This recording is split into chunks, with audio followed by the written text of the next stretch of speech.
So yeah, this next segment is what we're all here for, pretty sure. So I'm gonna drag Hannah into the call now, okay? Don't get alarmed when this happens, Hannah. Boop. Hello. Can you hear me? Maybe not. We'll see. Yeah, Hannah highlight for sure. Weekly quote, don't y'all worry. That's like the full on. Oh wait, did I move back? I didn't move it. Hello. Hello. Oh, I need to join the room. I'm an idiot. Hello. There you are. Yeah. I was like, why can't you hear me? I can't hear anything. I'm just Yeah, sitting that's here. true. When is it gonna happen? Yes. 1 second. It's good you're here because you can save the stream.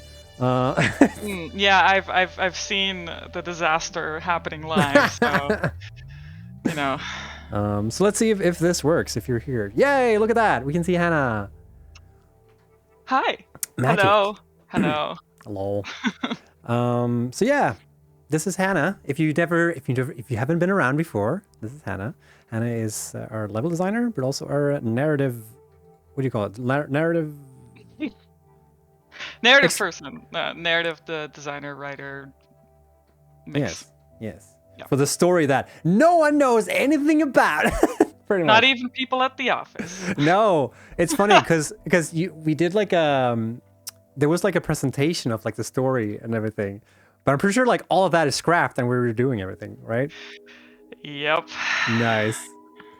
So it's gonna be a surprise for everyone once we actually have a story. Yeah, it's gonna be a surprise for me what's gonna happen with that. What we're managing, what we're gonna manage essentially, from all the ideas that we have. Actually, that's kind of interesting because like maybe we can just really quickly talk a little bit about like what we're. For those that don't know, story is supposed to come with like the 1.0 release. The reason why we haven't had any story at all so far is because we don't want to like release it in like iterations, but also because we don't know like exactly how the story is going to play out, sort of, or like how you like experience the story, so to speak. Yeah. So I guess we're kind of like we're currently in the process of like kind of trying it out, right? Or like play testing, or yeah, kind of figuring what we can still do with the time we have. Like, we don't want to delay stuff for too long either. To sort of, coordinate with all the rest of the development that's going on. It's kind of like story is part of that sort of backline that's always going and isn't really added to any of the updates, but it's like continuously being worked on, like off and on. Yeah, I am very curious to see what we're gonna manage. We have plans, of course we do, but I'm pretty sure everyone is curious what's gonna happen. Yeah, absolutely. Yeah. Cool. So this is Hannah. Like I said before, Hannah is the mastermind behind the Spire Coast that you guys have seen. And we're going to be talking a lot about the Spire Coast in this stream today. We're going to try and address like some of the things that weren't like clear in the video that I put out last week, but also show you guys more of the Spire Coast essentially. I sent you a link on Teams, Hannah, with so you can actually access the slides and control them because we live in the future. Oh my God. Yeah. That's wild. Yeah. And I'm screen sharing on Discord so you can get the live react of it. So you'll be able to like flip it back and forth. It's usually a lot easier if you're in control than if I do. So yeah, we're going to be talking about the Spire Coast. We're going to first talk a little bit of like the conception of the Spire Coast and show you guys like a little bit of stuff. Exactly. Going through basically kind of the process that we went through when we were working on this thing, and kind of how it's like to work on a biome from 0 to 100. Yeah. So let's see how this works. Yeah, take it away. But did it work? Yes. Do you think there it is? It's a little bit of a delay for me, but it's fine. So I figure let's start with what I started with, and that was that. the old Spire Coast that all of you still have access to. And as you can see, it's just rocks and a whole lot of nothing. The canyon was kind of fine, but there were some like old deprecated assets and old ideas in there that didn't quite work anymore for us. So we had to do some fixes there. So I figured let's just include that entire thing with the Spire Coast, because we fixed up the northern forest really nicely, and then it'd be kind of weird to have like this really old kind of shoddy canyon in between that and then another shiny new biome.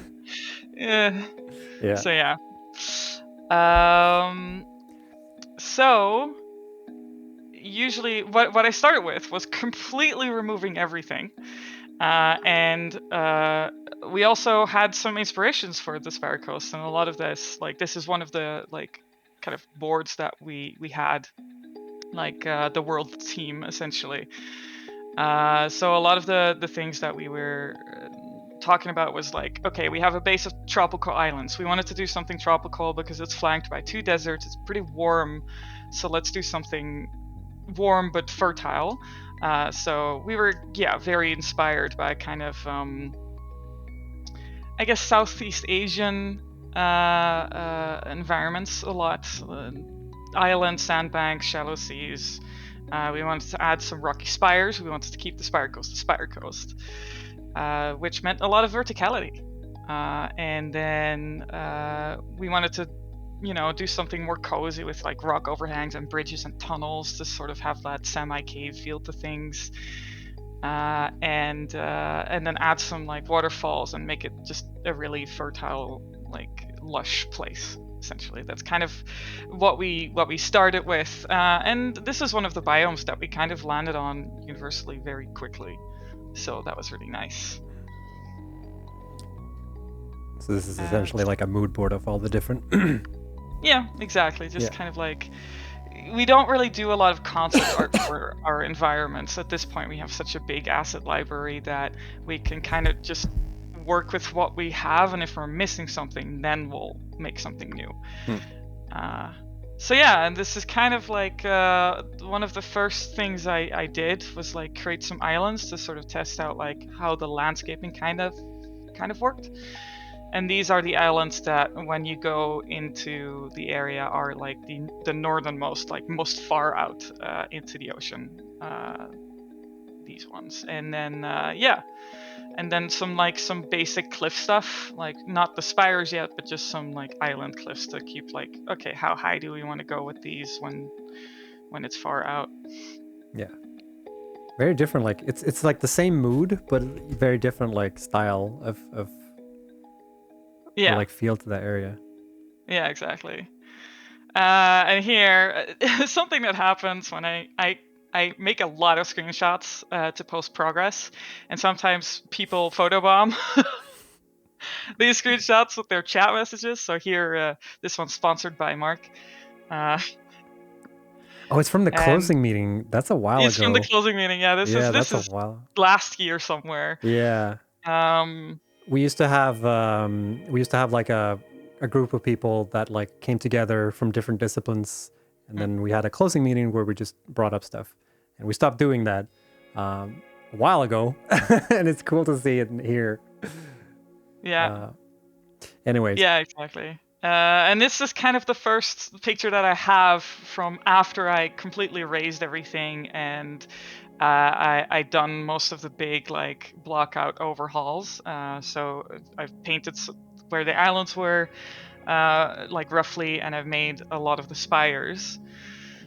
But there's basically almost no foliage except for, again, the northernmost islands, and those are in like the left bottom corner. A lot of the pictures, north is south in the picture, because I work like with the ocean at my back most of the time. Yeah. And those islands are basically where I did a lot of my tests. So I also did like you do a kind of a rough block out for all the big stuff, and then I did a second pass where I just kind of looked at like, how to add some more spires, some smaller spires, some more bridges, a little bit more like interconnectedness. I started adding a whole bunch of arcs as well, because they're cool. Yeah, because they are Yeah, cool. because they are cool. The arch Yeah, with the waterfall there. This is the Valhalla of floating rocks this time, truly. But yeah, there's a lot of like old like game dev stuff still in there. So the rocks, the floating rocks that you there see are the gas pillars. Yeah. So there's a lot of those that I have to navigate around because they're left from the old area in positions where there used to be like something, but there's a lot of floating gameplay elements in Spire Coast still because we haven't fixed it. Yeah, fun fact, I had to delete those when I was capturing the shots for the teaser video. They were still there. Yeah. No, I've also tactically hit on them. Yeah. Out of sight, out of mind. Exactly, but here's proof that floating rocks are a part of the process. Yeah, for sure. Yeah. Let's see.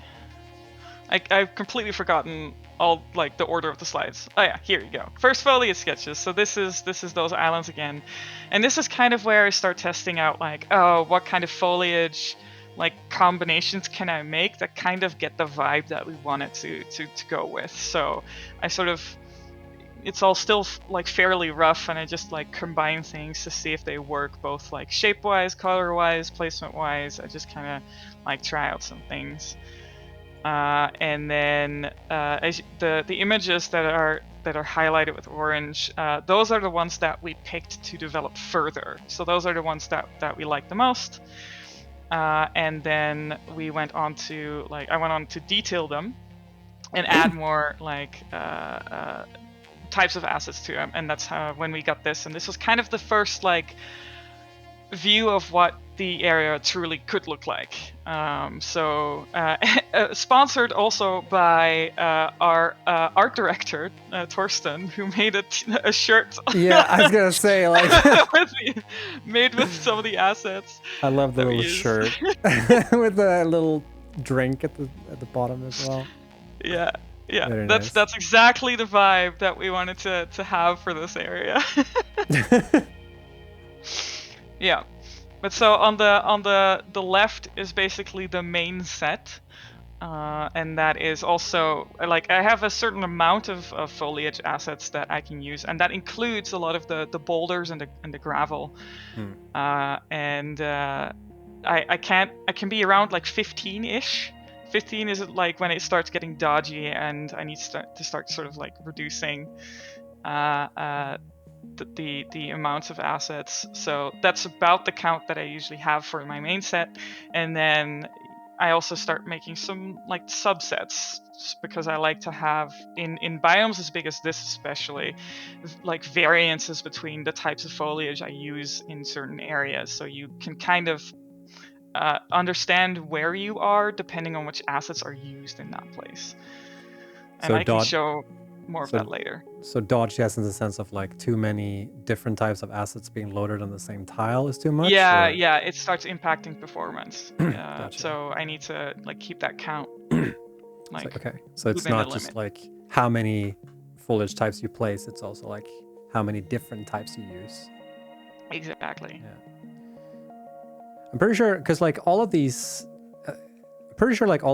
assets are like already existed in the game before.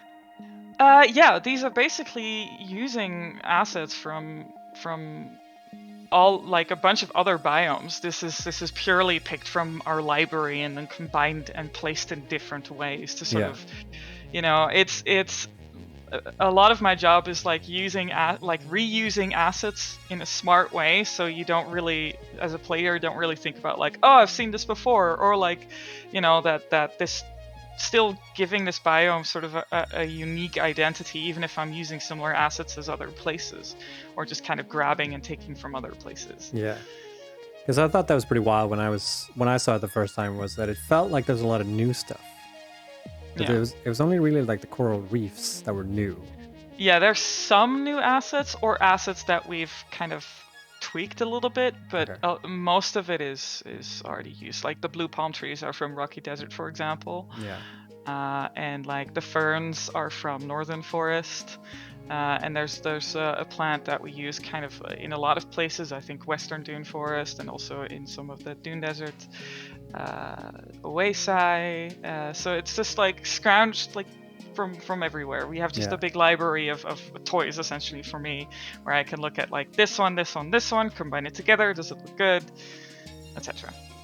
Cool. We'll show the new ones a little later. All right. Yeah.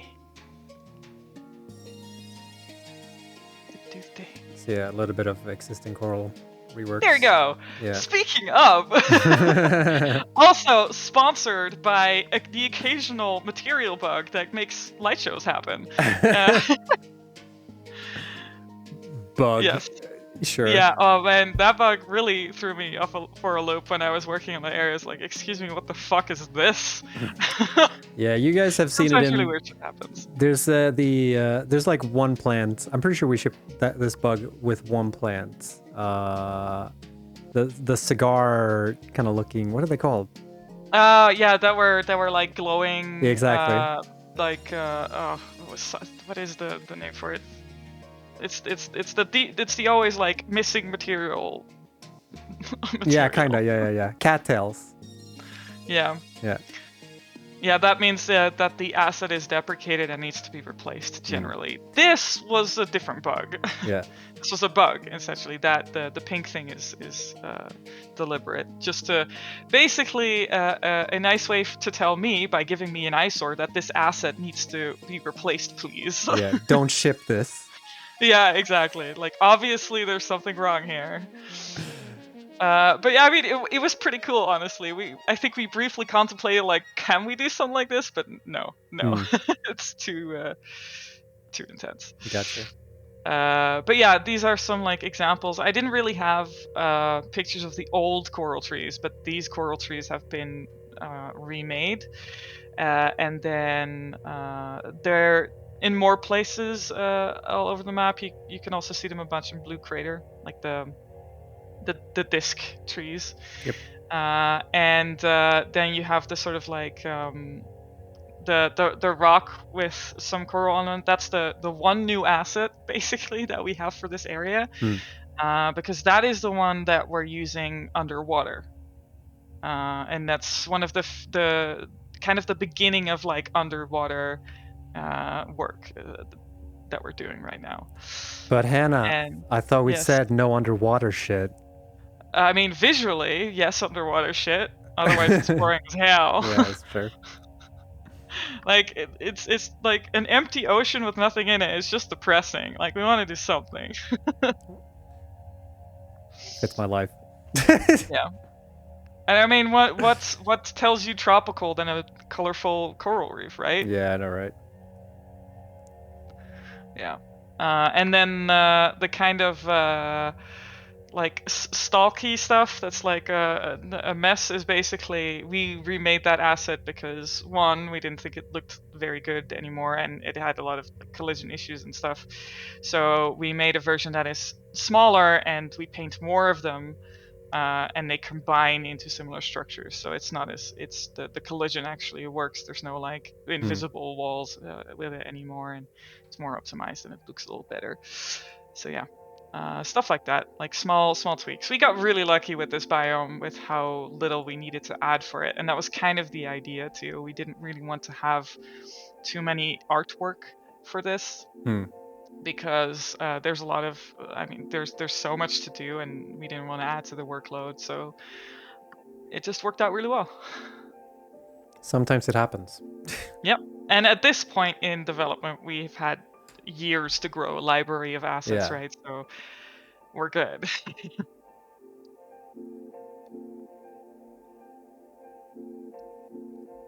Subnautica confirmed. Yeah, absolutely not. Although it is gorgeous. Like, that is such a great example of how to make a good underwater like environment. So good.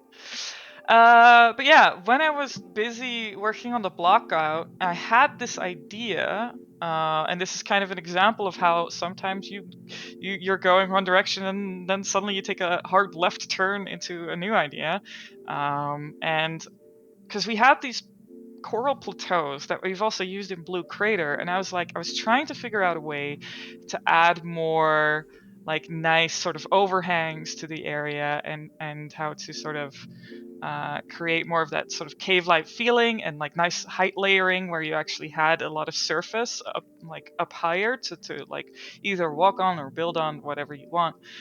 And I was like, maybe I can use these. So I tried to use the coral plateaus instead because we don't have a lot of good cliffs that could fill the same role. And then I had the idea of like, oh, I did some tests with it. I showed it to some people, and we were like, what about this area being this sort of old coral reef that was exposed essentially like over time. So a lot of it is still sort of left like old coral, and it used to be underwater, and that's kind of what we settled for at this point. So I started placing all of these plateaus, and the nice thing about these plateaus is that they're also great for exploration gameplay. Lots of platforming that you can do with this. So I want to yeah. place like power poles and then just do zip lines between everything. Make like a adventure Yeah, you park. could absolutely do that. Yeah. I kind of like to place them sort of like their stairs, their steps, but Mm. like in with like big distance between, but you can like use your jetpack or whatever you want to like hop from one to another and like find your way up, like circling around the spire that way. And I think it'll be pretty fun for people to Yeah. do it like that. Making interesting tree houses. Yeah. Yeah. I mean, I'm excited to see what people are gonna build here. Whether they're gonna raise the whole place or build with the environment, it's always gonna happen. Both are gonna happen, but Mm. I'm definitely biased for the ones that use the environment in their builds as well. All right.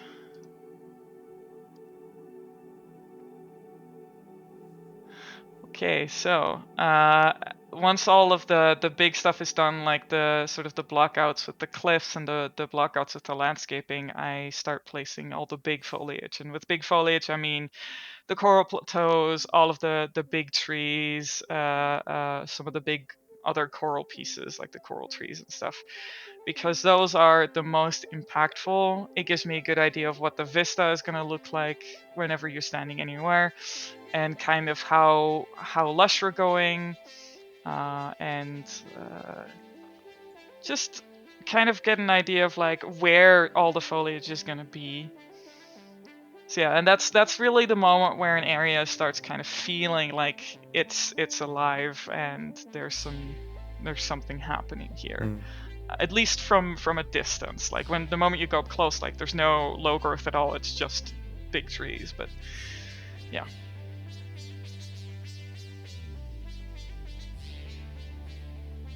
Let's see.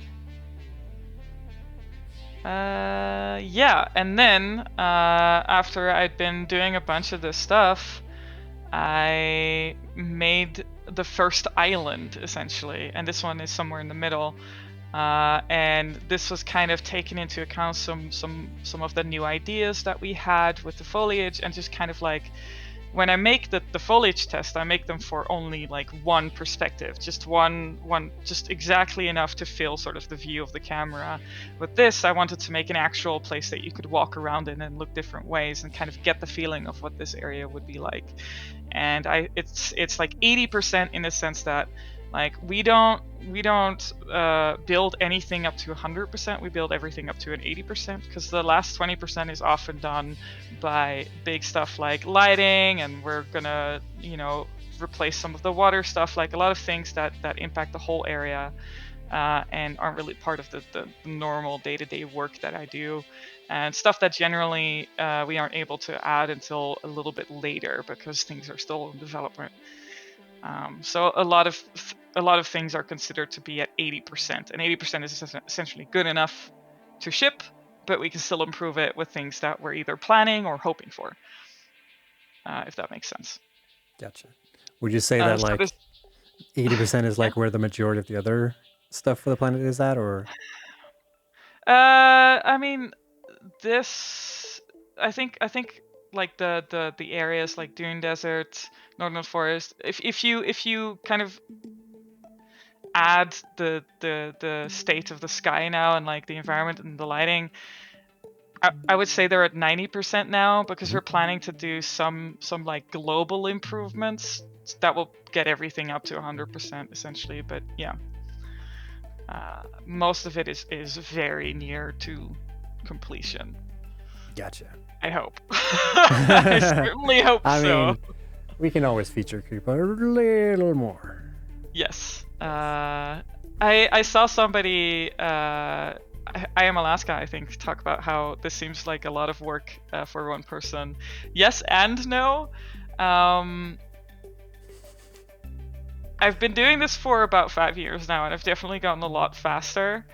And also there's a lot of stuff on the side that I do while I'm working on this area. But yeah, a lot of it is like, it's not necessarily complex work, at least in my experience at this point, but it just takes a lot of time. You're placing just a lot of assets. Like, it's a big area. This Spire Coast is nearly as big of a surface as Dune Desert, surprisingly so. It's not definitely not as big as Dune Desert, but it is getting fairly close. That's wild. Yeah, exactly. And I mean, depending on like what our quality standard is too, you get faster or slower. And I've definitely like, there's that last 20%, like if you wouldn't do it with the big stuff like Sky, if you would actually do that with detail work, that last 20% to get to the 100% would take about as much as the first 80%. Yeah. Like it's diminishing returns, right? So you kind of have to balance the amount of detail that you put in. So yeah, there's a lot of big impact changes in the beginning, and then it gets slower and slower and slower and slower. So you have to kind of know when to stop working on it, and that's always a problem in this kind of work. For sure. Yeah. That's the game dev curse. Yeah. Exactly. But yeah, this was kind of the first 80% island. That I think this was also the first look that a lot of people got outside of the world team onto what was happening in Spire Coast, or at least got an idea of exactly what we were wanting to do. And this was really nice. I was really happy with the results here. So I was like, oh, nice. This is going to be such a chill area. So, yeah.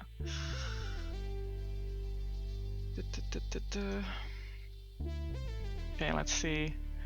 What was next again? Oh, right, yeah. And around the same time, like a lot of these things are happening parallel. I was also doing some lighting tests just to kind of see what kind of coloring we wanted in this area.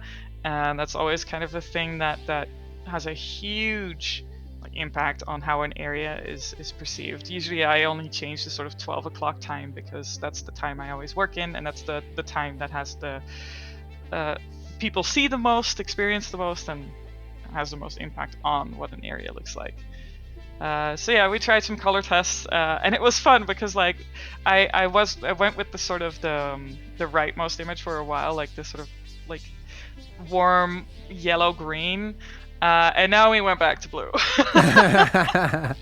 So sometimes you go full circle. You just go back to like, nah, actually the first thing was the best thing. Or like, it's the first thing, but like tweak just a little bit to fit better.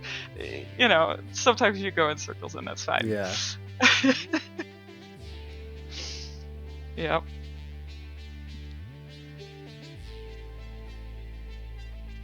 Let's see. And then we have the desert part. And I don't think a lot of stuff has been shown yet about this. Some shots in the trailers that were released. Yes, very sneaky shots, because this area was like being worked on while I was making the video, and it was kind of wild because like from you guys' perspective you didn't see this, but when I was doing the first teaser trailer, this area was pretty much just blocked out. There wasn't much here at all, and then when I was shooting for the next week, doing the like informational video, suddenly this whole area just popped up,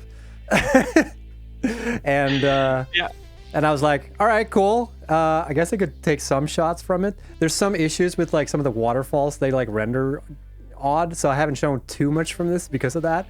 But like, and then even this week I noticed there's a ton of new stuff as well. So Yeah, exactly. Like, Marie is the one who's working currently on this desert part and doing all of the detail stuff. I did the blockout, the stuff that you see here, and like some of the first foliage stuff, which we'll see on the next slide. I think just to break up,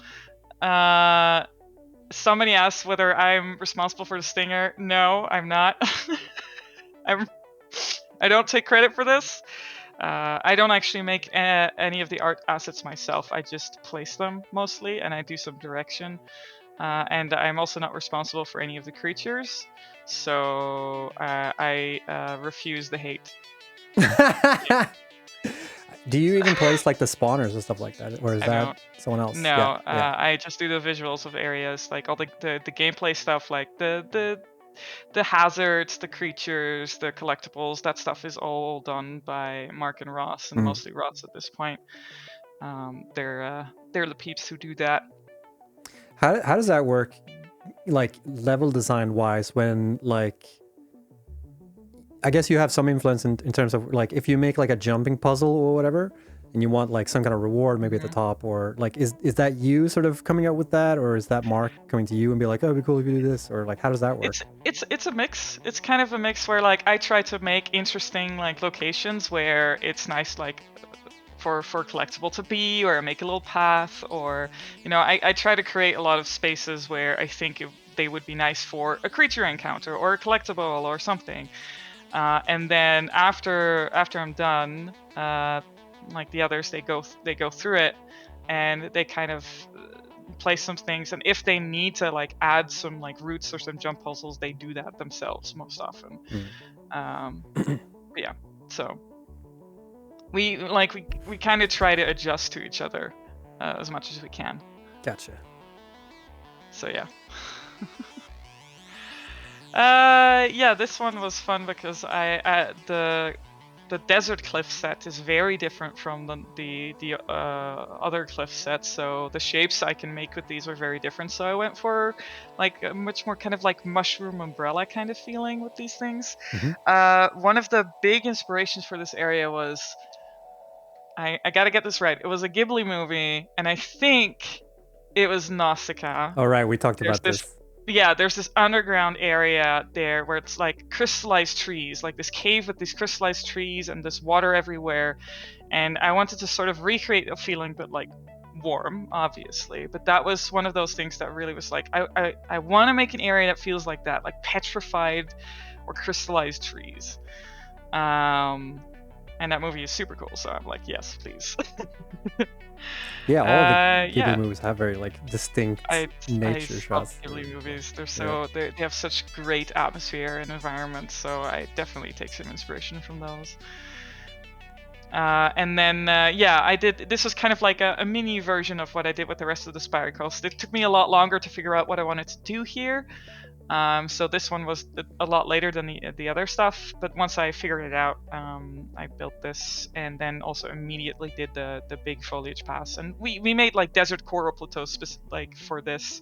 So we have the gray kind that work with the gray cliffs, and then the brown kind that work with the brown cliffs, just so we have like a nice match there. And then here you're gonna see the foliage sketches. So I picked one spire to sort of test out like how is it going to look once that one is to like 80%. So there's a little shot of like what it looks like on top. It's basically a mix between Dune Desert assets and Spire Coast assets.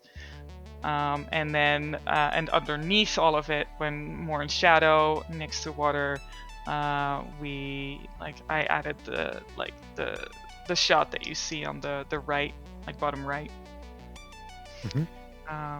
Where I did like that's like the assets, the foliage assets set for that area. So yeah, that is essentially the island of the desert spire part.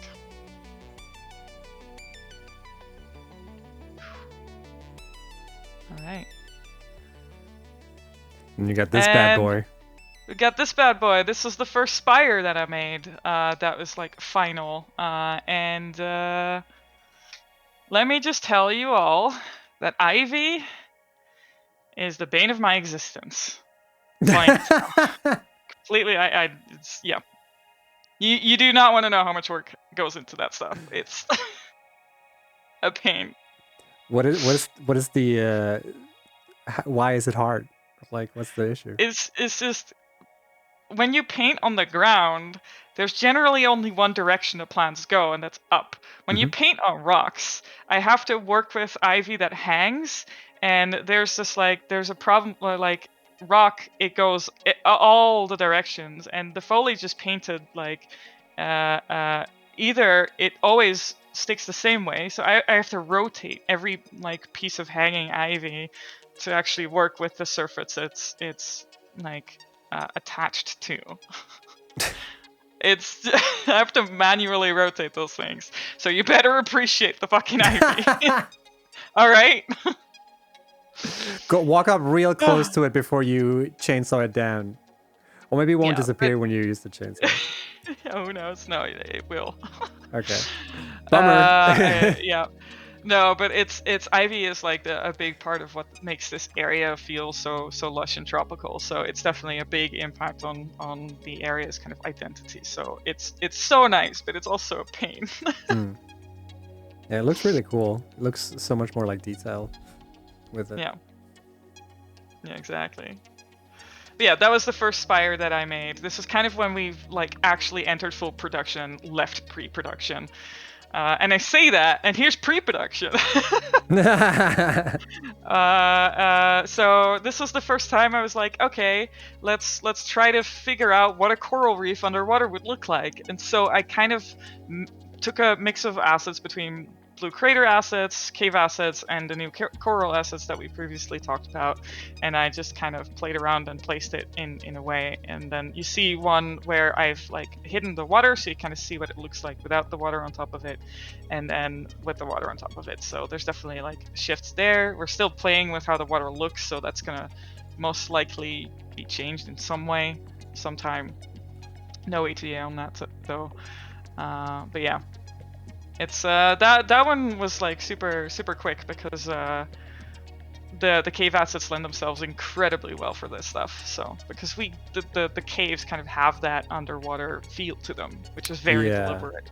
So this works perfectly. So win-win. Convenient, exactly. And so this was the test, and then in the next one you can see how it looks now.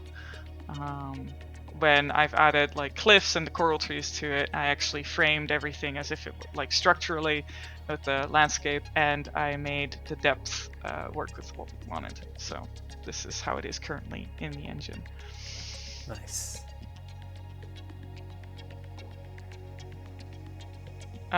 Do you use the trees as assets or foliage? I say assets and foliage very interchanged, but most of the time I mean foliage. Everything that is like plant-like generally is foliage, and the smaller rocks is foliage. The things that are assets or static meshes that are always placed by hand are the cliffs, the arcs, and like a lot of the really big assets that are indestructible, essentially.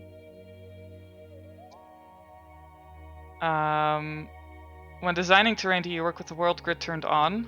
Nope, I don't. A lot of our areas are either below or above the world grid. It's not very helpful at this point anyway. But no, I've kind of mentally automated sort of the scale of things, so I can see sort of how big things are in my mind's eye, and occasionally I'll check by pulling in an asset like a building or the player character just to check how big something is, but otherwise I don't really use the grid. Cool. Yeah, it's all up here. It's all up there. Oh boy. Yeah. And then I made this thing, which I probably should have made way earlier, but hey, we're here now. This is currently what I'm using in our internal tracking tool to sort of track our progress with each area. So I've divided everything into sort of islands and spires and like separate little areas, and then I make a set of those areas. So for example, the northmost islands are set together, and then I work on those all at the same time. So like each of them have been given an amount of weeks or days for me to like work on it and get it from where it is currently to the 80% mark. And yes, this is absolutely made in MS Paint. Yes. Whoa, you drew out everything in MS Paint? That's amazing. Yeah, It looks really the realistic. whole thing. I know. Like Damn. I can recreate the map from memory, very realistically. I'm really good with lighting. Yep. Damn, I thought Jace was good, but holy shit. Yeah, pixel by pixel, exactly. And one thing to note is that, yeah, you can see like the little edge of the northern forest to the north, but ironically, it is technically the south when you look at the in-game map.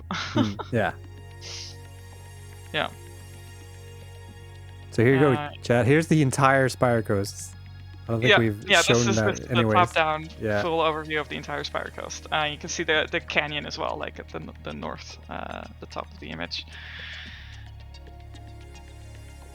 First reveal, How far does the water stretch down? Infinite. That's it. That's the end of the world. Yeah, MS Paint is definitely an official development tool here. We love it very much. You saw it in the tools video. You know we're using Paint. Yeah, absolutely. Of course. Like I don't want to do this in Photoshop. That's too much effort. Yeah. Just takes too long to boot it up. Yeah, exactly. A lot of this at this point has hit the 80% mark, but not all of it. We'll take a look at that later. Let's see, the canyon leads to the Dune Desert, little one with water at the bottom. You'll be able to see that one later too. And yeah, this is the point where like really production really just kicked off. So this is kind of where we're at now, where we're getting the quality up to about 80% for every part of the Spire Coast. We're doing all of the detail work, and yeah, we can just give you like a tour. Cool. Of this stuff, and just to give you a nice sort of closer, a comparison closer. This is taken from almost the exact same position. Which cuts off a large part still of the Spire Coast that's off camera, but that's the comparison shot between old and new. The islands are definitely it stretches much further into the ocean than I think people expected. Yeah, absolutely, your oil rigs are fucked. I'm so sorry, but this is necessary, believe me. Yes. So we're gonna share some insider tips here. Just gotta set it up on my end. Where did I put it again? Oh, I put it here. Oh my. Oh my. Screwed but loving it. That's a good mood. Yep. Yeah, somebody mentioned that there's gonna be like a ton of videos from just the image that we showcased before. Yes. I look forward to it. That is how that's how I feed. That's how I feed. I love that. By the way, in the in this last slide you had there, where it said like this is the 80% done, you had like a bunch of floating rocks. So confirm that floating rocks is part of the. Part of the 80%. Yeah. Yeah. Let's see here, and then we get rid of this, and then we do. Nope. Oh right, I'm not supposed to have it on this scene. It's supposed to be on this scene. Hold on, folks. We're doing it live. Technical time. Yes. I thought I was prepared before. Yep. Apparently I wasn't prepared enough. Camera, where'd you go? Oh my god! Here it is. Let's see. Are world ties smaller or more optimized in these reworked spots, or is that someone else's job? They don't change size, but Ben helps a lot with optimization. Oh, here we go! Live editor view. This is. I've been working on this a little bit today, so there's even stuff that no one at the studio has seen yet. Yeah, it's like super actually like This is exactly what it is right bleeding now. edge. That's the state of the area. We need one willow in a cave somewhere to pay tribute. You know, I think that is a great idea. I want to do that. They deserve it. They deserve the tribute. Did the rework go to the top of the waterfall for desert as well? Yes. Yes, it did. Speaking of, we can look that way, and we can see that that desert wall like has changed since last time we looked at it. And currently, work is being done here at the top. Yeah. Yeah. So we are. Marie is currently the owner of this area, and she's been doing a ton of great work here and helping me out a ton. So yeah, exclusive reveal. Here we go. This is what it looks like. Doesn't really have a lot of gameplay yet, so don't expect to spot anything relevant. But this is what the area looks like currently. Very cool. It's very different compared to like the just flat ground. Yeah, it was just an unpainted canvas before, essentially. Yeah. Like this is and just to reiterate for anyone who didn't know, like all the waterfalls that you see here right now are all placeholders. This is obviously work in progress. There's more things coming here. Water is very work in progress still Yes. in general, but especially the waterfalls. They're basically just there to say like, this is gonna be a waterfall and it's gonna look better. We have showcased, like we have developed like quote unquote new technology or whatever you want to call it. Like Ben made the shaders and everything for the material for the new waterfalls. We just haven't been able to like put them in the map yet. So if you guys are curious about that, there is a YouTube video about that we posted in November last week, I think. It's a devlog with Jason Ben. So check it out. Maybe someone, or maybe I can post it in chat somewhere. I'm eager to get my hands on those. Yeah. And then you can see here what people maybe are curious about. This is still one of the in progress areas. This is like how work in progress stuff looks like. Beautiful, isn't it? Yes. But Shiny. this is kind of where the Spire Coast begins here, and where that big like bridge used to be from Northern Forest to the Spire Coast. It's now a little bit more challenging, and here we have a Floating rock. Floating rocks, y'all. You gotta make the jump now. Yeah, exactly. But yeah, we're definitely still planning to work on this transition here into Spire Coast. But a lot of the canyon from about this point on is done. So people who have been wondering what's been happening to the canyon, it has undergone a bunch of changes, but it is also largely the same structurally. So we've done a lot of like fixes with the weirdly scaled cliffs here because they were causing a lot of visual bugs. And we've widened up the area, so hopefully people can use this for some like really cool buses, train lines, pipelines, whatever you want to do here. I think it would look really cool.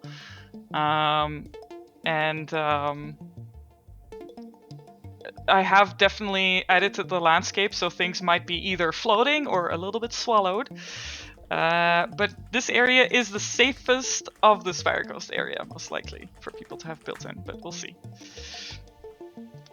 Cool. Bacon of War asked what's up with the treetop lods. Lods are still something that's very in progress, so a lot of that popping that you see is gonna either be improved or is something that's placeholder or something like that. Like that is in progress work. Yes, and I think we added those like pillar thingies as well to the canyon.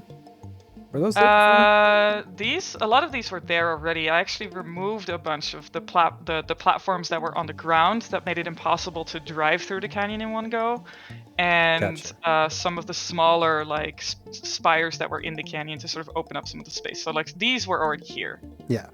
For example, I've just kind of worked around them and made a different build up around them. I know that people are curious if you fly just like a bit more forward here. Oh yes. Yeah, and then turn to the right. I'm pretty sure people are curious as to what happens here. Like here. Yes. Ah yes, this place. Yes. This place. So I know there's people that have been asking like how much of the river was encroached by the Spire Coast, and the answer is some of it. Mm-hmm. Not like I think most of you are safe. From the pictures I've seen from factories here, I don't think they went this far into Spire Coast, so No. I think they're fine. And Maybe, probably. And this is also, I'm pretty sure that like when I did capture for this, because I had like the sequences set up so I can check the same sequence in a previous build. And like this mountain that you're looking at right now is pretty much the exact same spot where the other like mountain started. So, yeah, like, exactly. Like all I've added is that this pillar essentially. This ground stuff this was already there, and this wall was sort of already there as well. I've just added this pillar here, and then this monstrosity over here is new to sort of meet this one that's coming in from Rocky Desert. You know, if you have some little boats, you can recreate the Lord of the Rings scene. I was gonna say, like, you can totally do the Lord of the Rings thing here. Like, dude, I built it exactly to be that, okay? Oh shit, really? Yeah, absolutely. Just, if people want to make some cool statues here, I would love that, but they don't have to. Very nice. Reminds me of Final Fantasy. Wait, no, what? No. We don't do that No, here. I can Not when see I'm it. here. I Not can when I'm see here. it. Excuse you. Holy shit. Yeah, very cool. Yeah. There's a bunch of check teams, by the way, real quick. There's something I forgot to tell you before. Okay. Yeah. So yeah, a couple of things that we might want to point out that we put on in the video, but like for update 6, this is obviously still work in progress. There's more stuff coming. For update 6, I believe that we won't be able to add like the new power slugs yet to this area. Maybe not. Confirm. I don't think so. Yeah. Okay. Yeah. But we are adding the crash sites. Do you know if any of the crash sites are in this build? No, I don't think they are. Okay. That will come later, by the way, you guys.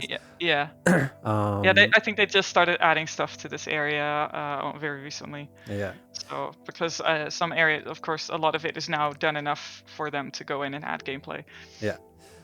Another thing that we actually talked about this before, Hannah and I, was that we have moved the oil nodes in this area. Yes. And the thing is, like, the way we've made the extractors is that the way they work is that once you've placed them, they like check, they're like, oh, I'm above a node and I can be placed, blah, blah, blah. And then when you load back in, they just know that like, oh, I'm placed on a node, but they don't actually like check like, am I still on the node? Because we didn't really like anticipate moving the nodes too much, but we did an exception here. But they will still be tied to the oil node that we've moved. So I've seen some people say that like, oh, if you move the oil nodes, then I can place new miners and I can keep the ones that I have. But they'll keep track of which node they won't be physically in the world where the node is. So you can't double. Yeah, exactly. Yeah. Sorry. So, bummer. But maybe we can show a couple of where the oil nodes are. Yes. Some of them are still floating, so you don't see them on the terrain because they need to be pulled down.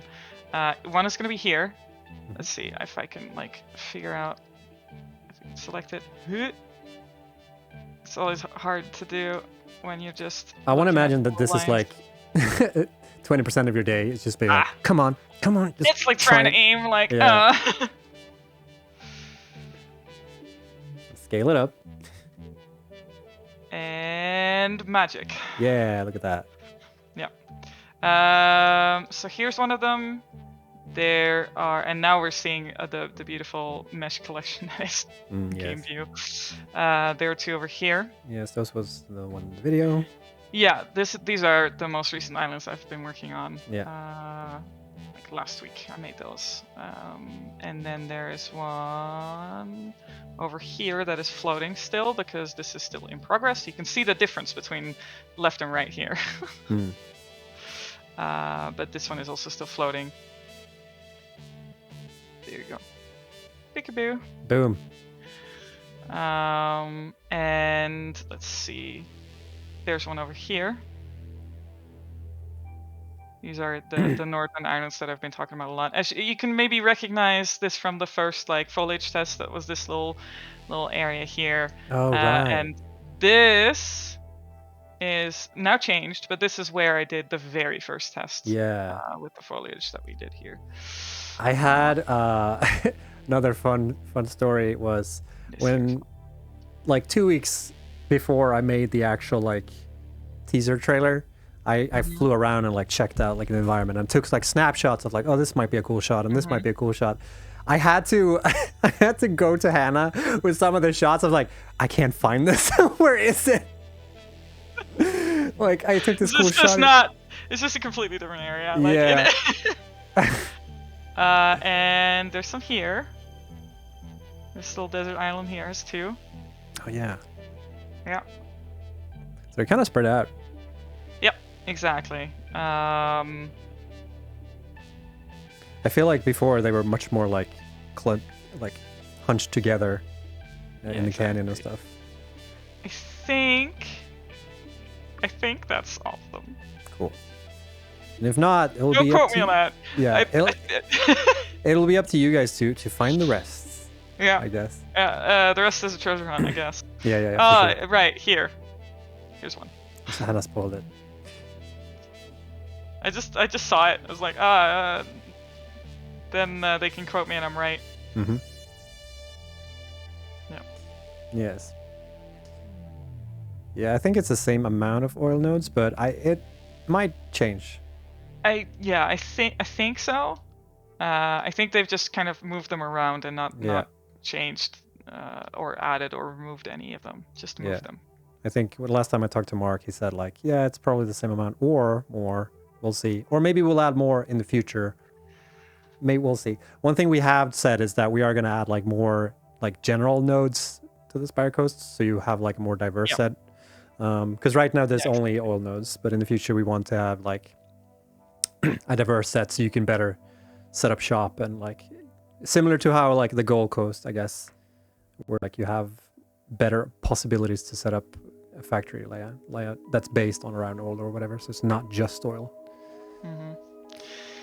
Red 13 had a question. Why are the oil nodes invisible when floating? It's because the graphic is a decal, and decal works kind of like a projector.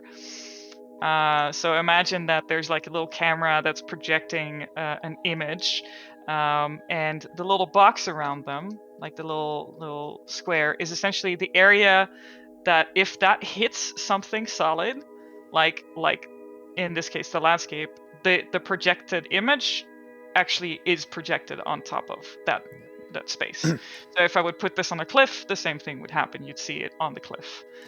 It's like placing a sticker on a shape. Yeah, exactly. It's kind of like a sticker. Exactly. And for that to work, you have to have it within the bounding box of the shape that you want the sticker to stick to, essentially. Yes.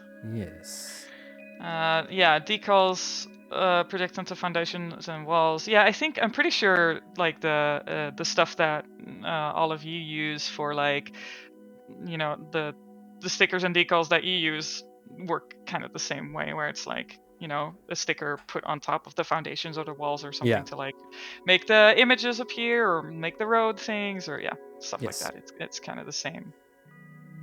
It's the same deal with like footsteps and like tire tracks work the same way. Yep. Same deal. Exactly. I'm checking my oil notes. Is fake. Yes, oil is fake. It's fake. It's all a lie. Everything's a lie. So I'm checking my notes here. I think we've captured everything. Can you stop asking me to commit crimes, Mr. Taco, please?